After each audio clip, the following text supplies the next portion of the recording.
Hey guys, in today's video, I'm going to be showing you how to link your passport to your eVisa. This should take about 5 to 10 minutes to complete. The first thing you need to do is to open your browser and search update your UK visas and immigration account details. Make sure that you select the gov.uk link. Make sure it's the right one you are selecting, and then it should take you to this page where you see the update your UK visas and immigration account details.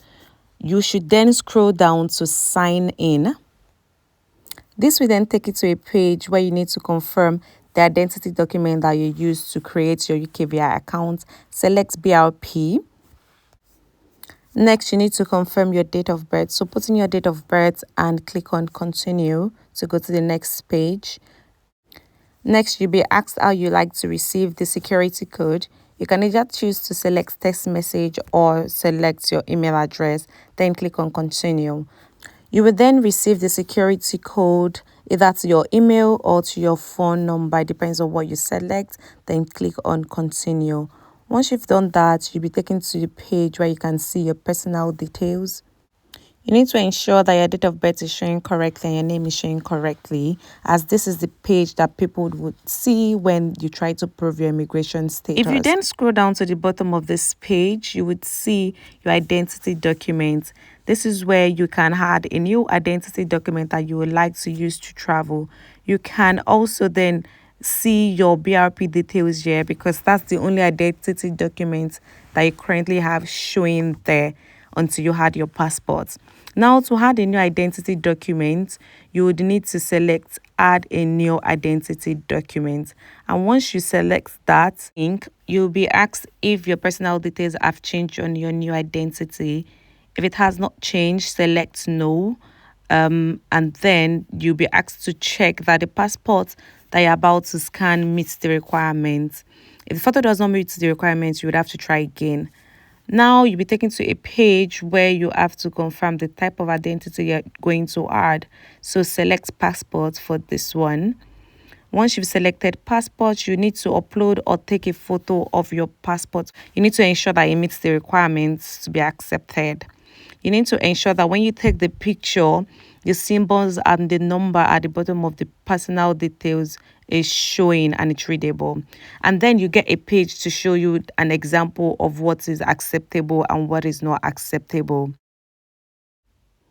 So now you just need to take a picture of your passport and ensure that it meets the requirements. You can take a picture with your phone, it should be all right.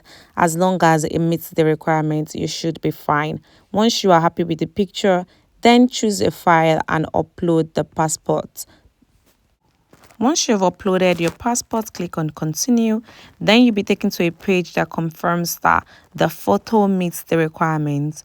Then also you need to click on continue.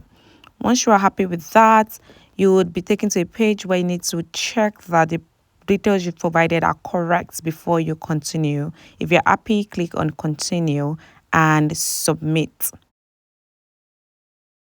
Once you've submitted, you will then be taken to a page that confirms that your request has been sent, and you should also get an email to confirm this.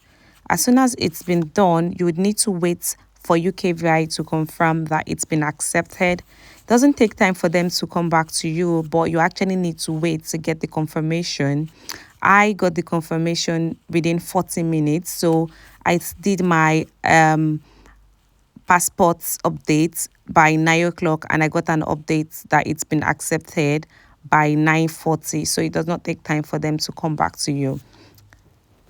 So once you have received the confirmation that your update has been accepted, you can then try to view and prove your immigration status using your passport details. So just click start now, put in your date of birth as you would normally do, click on continue, and then confirm how you would want the code to be sent, whether by text message or by email.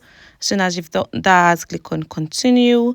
Then you just need to put in your code one is received, and then click on continue as well.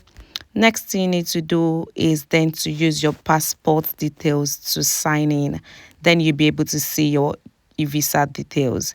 Yeah, so that's everything, guys. I hope this video helped. Bye.